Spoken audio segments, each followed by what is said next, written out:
കർത്താവ് നിങ്ങളോടുകൂടെ, അങ്ങേ ആത്മാവോടും കൂടെ. യോഹന്നാന്റെ വിശുദ്ധ സുവിശേഷത്തിൽ നിന്നുള്ള വായന. കർത്താവേ, അങ്ങേക്ക് മഹത്വം. അക്കാലത്ത് യേശു തൻ്റെ ശിഷ്യന്മാരോട് അരുളി ചെയ്തു, സത്യം സത്യമായി ഞാൻ നിങ്ങളോട് പറയുന്നു, ഗോതമ്പ് മണി നിലത്ത് വീണ് അടിയുന്നില്ലെങ്കിൽ അത് അതേപടി ഇരിക്കും. അടിയുന്നെങ്കിലോ അത് വളരെ ഫലം പുറപ്പെടുവിക്കും. തൻ്റെ ജീവനെ സ്നേഹിക്കുന്നവൻ അത് നഷ്ടപ്പെടുത്തുന്നു. ഈ ലോകത്തിൽ തൻ്റെ ജീവനെ ദ്വേഷിക്കുന്നവൻ നിത്യജീവനിലേക്ക് അതിനെ കാത്തു സൂക്ഷിക്കും. എന്നെ ശുശ്രൂഷിക്കാൻ ആഗ്രഹിക്കുന്നവൻ എന്നെ അനുഗമിക്കട്ടെ. അപ്പോൾ ഞാൻ ആയിരുന്നിടത്ത് എൻ്റെ ശുശ്രൂഷകനും ആയിരിക്കും. എന്നെ ശുശ്രൂഷിക്കുന്നവനെ എൻ്റെ പിതാവ് ബഹുമാനിക്കും. കർത്താവിൻ്റെ സുവിശേഷം. ക്രിസ്തുവേ, അങ്ങേക്ക് സ്തുതി.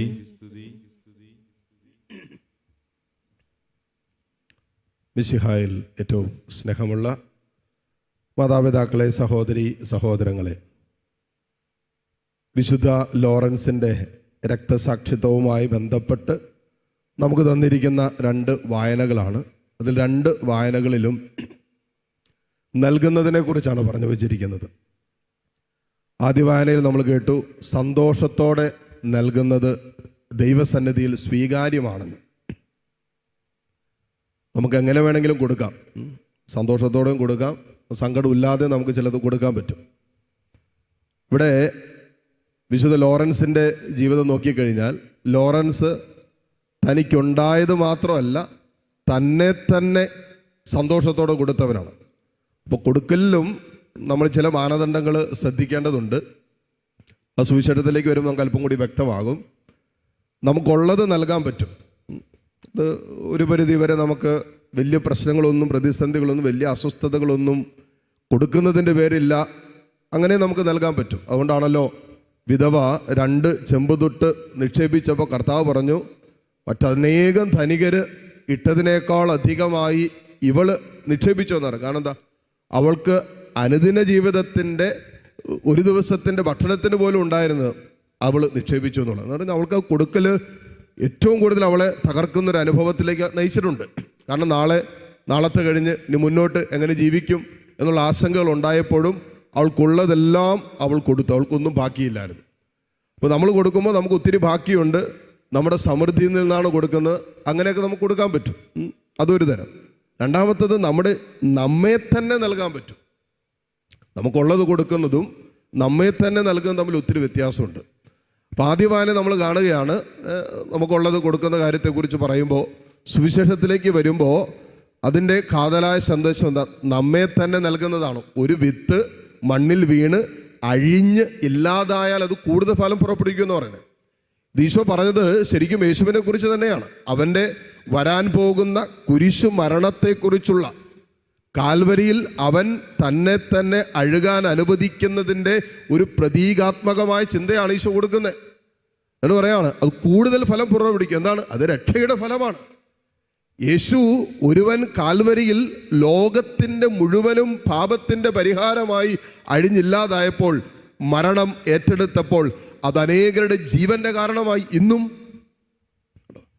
അപ്പോൾ രക്ഷയുടെ വലിയ സന്തോഷത്തിൻ്റെ, അല്ലെങ്കിൽ പറയുന്നല്ലോ ഉന്നതമായ ഫലം പുറപ്പെടുവിക്കുന്നതിനെ കുറിച്ച് പറയുമ്പോൾ, യേശുക്രിസ്തുവിൻ്റെ വരാൻ പോകുന്ന കാൽവരി യാഗത്തെക്കുറിച്ചും മരണത്തെക്കുറിച്ചും ആ മരണത്തിലൂടെ അനേകർ സ്വന്തമാക്കാൻ പോകുന്ന നിത്യജീവനെക്കുറിച്ചുള്ള ഒരു പ്രതിപാദ വിഷയമാണ് സുവിശേഷത്തിൽ ഈശോ പറയുന്നത്. ലോറൻസിൻ്റെ ജീവിതം നോക്കിക്കഴിഞ്ഞാൽ, ലോറൻസ് സന്തോഷത്തോടെ എല്ലാം കൊടുത്തവനാണ്. അതുകൊണ്ടാണ് വിശുദ്ധ ലോറൻസിനെ സഭയിൽ നമ്മുടെ കൊമേഡിയൻസിൻ്റെ മധ്യസ്ഥനായിട്ടൊക്കെ കാണുന്നത്. കൊമേഡിയൻസിൻ്റെ മധ്യസ്ഥൻ ആരാന്ന് ചോദിച്ചാൽ വിശുദ്ധ ലോറൻസാണ്. അതെന്തുകൊണ്ടാണെന്ന് ചോദിച്ചാൽ, വിശുദ്ധ ലോറൻസ് വലേറിയൻ ചക്രവർത്തിയുടെ കാലഘട്ടത്തിൽ സഭ ശക്തമായ പീഡനങ്ങളിലൂടെ കടന്നുപോയിക്കൊണ്ടിരിക്കുക.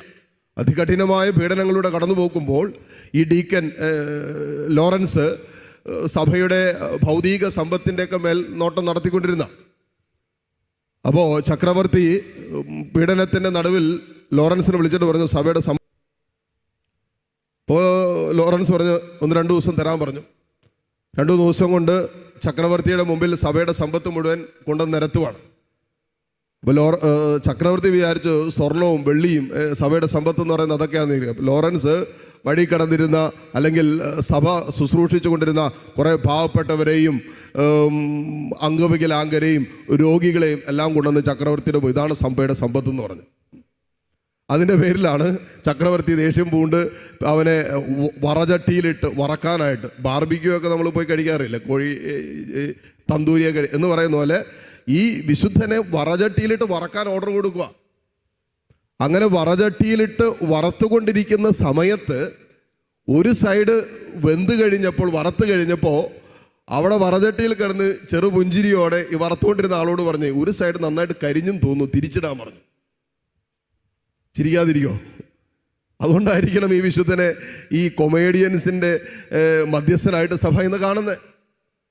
അത്രമാത്രം പുഞ്ചിരിയോടും സന്തോഷത്തോടും സ്വന്തം ജീവൻ നൽകിയവനാണ് ലോറൻസ്.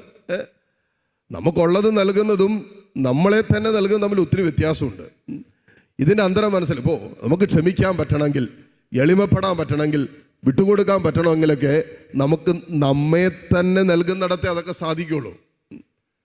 നമുക്കുള്ളത് നൽകാൻ ഭയങ്കര എളുപ്പമാണ്, അതിന് വലിയ ബുദ്ധിമുട്ടൊന്നുമില്ല. നമ്മൾ നൽകുന്നതാണെങ്കിൽ പോലും എപ്പോഴാണെന്ന് ചോദിച്ചാൽ നമുക്ക് വേദന ഉണ്ടാകുന്ന അറ്റം വരെ നമ്മൾ നൽകുള്ളൂ. വേദനിക്കുമ്പോഴും നൽകാൻ പറ്റുമെന്നുള്ളതാണ്. നൽകുന്നതിൻ്റെ പേരിൽ സഹിക്കേണ്ടി വരുമ്പോൾ, നമ്മളിപ്പോൾ ഒരു ശുശ്രൂഷയ്ക്ക് വന്നു, ദൈവരാജ്യത്തിൻ്റെ ശുശ്രൂഷകളൊക്കെയാണ്, നിത്യജീവൻ്റെ ശുശ്രൂഷയെക്കുറിച്ചൊക്കെയാണ് സുവിശേഷം പറഞ്ഞു വയ്ക്കുന്നത്. അപ്പോൾ നമ്മളൊരു ശുശ്രൂഷയ്ക്ക് വന്നു, ശുശ്രൂഷയുമായി ബന്ധപ്പെട്ട് നമ്മൾ കടന്നു പോകുന്നു, വലിയ കുഴപ്പമൊന്നുമില്ല, മുന്നോട്ട് പോയിക്കൊണ്ടിരിക്കുകയാണ്. ആ ശുശ്രൂഷകൾ ചെയ്തുകൊണ്ടിരിക്കുമ്പോൾ സന്തോഷത്തോടെയാണ് നമ്മൾ ശുശ്രൂഷ ചെയ്യുന്നത്. ഇനി നമ്മൾ മുറിയപ്പെടുന്ന ഒരു അനുഭവം ഉണ്ടായി, തകർക്കപ്പെടുന്ന ഒരു അനുഭവം ഉണ്ടായി. ആ അനുഭവത്തിലും നമ്മൾ സന്തോഷത്തോടെ ശുശ്രൂഷ ചെയ്യുമ്പോഴാണ് നമ്മൾ നമ്മെ തന്നെ നൽകുന്നവരായിട്ട് മാറുന്നത്. അതല്ല എങ്കിൽ എനിക്കൊരു മുറിവുണ്ടായി, ഞാൻ ശുശ്രൂഷ അവസാനിപ്പിച്ചു. അങ്ങനെയും ചെയ്യാം. ഒരു ദാമ്പത്യ ബന്ധത്തിൽ വലിയ കുഴപ്പമൊന്നുമില്ലാതെ പോയിക്കൊണ്ടിരുന്നത്, ഞാൻ അങ്ങോട്ട് സ്നേഹിക്കുന്നു, എനിക്ക് ഇങ്ങോട്ട് സ്നേഹം കിട്ടുന്നു, ഞങ്ങൾ പരസ്പരം സ്നേഹിക്കുന്നു, അങ്ങോട്ടും ഇങ്ങോട്ടും സ്നേഹം കൊടുത്തുകൊണ്ടിരിക്കുന്നിടത്തോളം കാലം വലിയ കുഴപ്പമില്ല. പെട്ടെന്നൊരു സുപ്രഭാതത്തിൽ എൻ്റെ ജീവിത പങ്കാളി സ്നേഹം നിർത്തി. ഇന്നലെ സ്നേഹിച്ചതുപോലെ സ്നേഹിക്കുന്നില്ല, മക്കൾ ഇന്നലെ മനസ്സിലാക്കിയതുപോലെ മനസ്സിലാക്കുന്നില്ല, സ്നേഹിച്ചതുപോലെ സ്നേഹിക്കുന്നില്ല. അപ്പോൾ നമ്മൾ മുറിയപ്പെടാൻ തുടങ്ങും, നമ്മൾ മുറിയാൻ തുടങ്ങും, വേദനിക്കാൻ തുടങ്ങും. അങ്ങനെ മുറിയുമ്പോഴും, നാം നമ്മിൽ തന്നെ മുറിയുമ്പോഴും വേദനിക്കുമ്പോഴും നമ്മെ നൽകാൻ പറ്റുന്ന ഒരു സ്നേഹത്തെക്കുറിച്ചാണ് സുവിശേഷം പറയുന്നത്. ഈശോ കാൽവരിയിൽ കാണിച്ചു തന്നതും ആ കാൽവരി യാഗത്തെക്കുറിച്ചുള്ള ആ പ്രബോധനമാണ് ഈശോ പറഞ്ഞുകൊണ്ടിരിക്കുന്നത്. അപ്പോൾ നമ്മെ തന്നെ നൽകുന്നിടത്താണ് യഥാർത്ഥ സുവിശേഷ ജീവിതത്തിലേക്ക് വരുന്നത്, യഥാർത്ഥ ക്രിസ്തീയ ജീവിതത്തിലേക്ക് വരുന്നത്. അതിന് നമ്മൾ ഇപ്പോൾ ആയിരിക്കുന്ന ഒരവസ്ഥയിൽ നിന്നും ഒരുപക്ഷെ നമ്മൾ അല്പം കൂടി വളരേണ്ടതുണ്ട് എന്ന് ചില ജീവിതത്തിൻ്റെ അനുഭവങ്ങളിൽ നമുക്ക് മനസ്സിലാക്കാൻ പറ്റും. ക്ഷമിക്കാതിരിക്കുമ്പോൾ, എളിമപ്പെടാതിരിക്കുമ്പോൾ, വിട്ടുകൊടുക്കാൻ തയ്യാറാകാതിരിക്കുമ്പോൾ, മനസ്സിൽ വെറുപ്പും വിദ്വേഷവും വൈരാഗ്യ ബുദ്ധിയൊക്കെ സൂക്ഷിക്കുമ്പോൾ നമ്മൾ വളരാത്തവരാണ് എന്നതിൻ്റെ അടയാളം കൂടിയാണ്. അതുകൊണ്ട് യഥാർത്ഥ സ്നേഹം നൽകുന്നതാണ്. അത് ഏതറ്റം വരെ തന്നെ തന്നെ പൂർണ്ണമായി നൽകുന്നതാണ് ഏറ്റവും ഉന്നതമായ സ്നേഹമെന്ന് ഈശോ പറഞ്ഞു. ഈശോ പറഞ്ഞു, സ്വന്തം സഹോദരന് വേണ്ടി ജീവൻ നൽകുന്നതിനേക്കാളും വലിയ സ്നേഹമില്ല. ഏറ്റവും വലിയ സ്നേഹം സ്വന്തം സഹോദരന് വേണ്ടി ജീവൻ നൽകുന്നതാണെന്നാണ് പറഞ്ഞത്. ഈശോ കാൽവരിയിൽ സ്വജീവൻ സഹോദരങ്ങൾക്കായി, നമുക്കായി നൽകിക്കൊണ്ട് ഏറ്റവും പരമോന്നതമായ സ്നേഹമെന്തെന്ന് ഈശോ വെളിപ്പെടുത്തി തന്നെ തന്നെ നൽകിക്കൊണ്ടാണ്. അപ്പോൾ നമുക്കുള്ളത് നൽകുന്നതിനേക്കാൾ അപ്പുറമായി നമ്മെ തന്നെ നൽകുന്ന ഒരു സ്നേഹത്തിൻ്റെ പരിശീലനത്തിനായി പരിശുദ്ധാത്മാവ് നമ്മെ ഒരുക്കട്ടെ. ഈ ബലിയുടെ യോഗ്യതയാൽ അത് നമ്മളിൽ സാധ്യമാകട്ടെ എന്ന് നമുക്ക് പ്രാർത്ഥിക്കാം. കർത്താവിൻ്റെ കരുണ യാചിക്കുന്നതോടൊപ്പം വിശുദ്ധ ലോറൻസിൻ്റെ പ്രത്യേക മാധ്യസ്ഥ ശക്തിയും ഈ ബലിയിലൂടെ പ്രാർത്ഥിക്കുകയും യാചിക്കുകയും ചെയ്യാം. ആമേൻ.